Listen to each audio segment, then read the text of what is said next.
লাকাদ খলাকনাল ইনসানা ফি কাবাদ, নিশ্চয়ই মানুষকে আমি কষ্ট এবং পরিশ্রম নির্ভর করে তৈরি করেছি।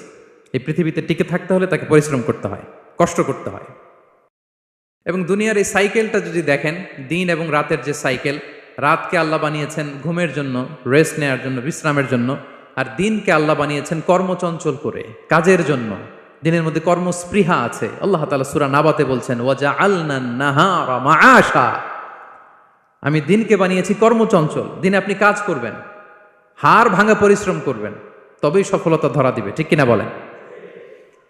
তাহলে প্রথমে আমরা জানলাম এই পৃথিবীতে পরিশ্রম করতেই হবে, পরিশ্রমের কোনো বিকল্প নেই। সফল হতে চাইলে কি করতে হবে?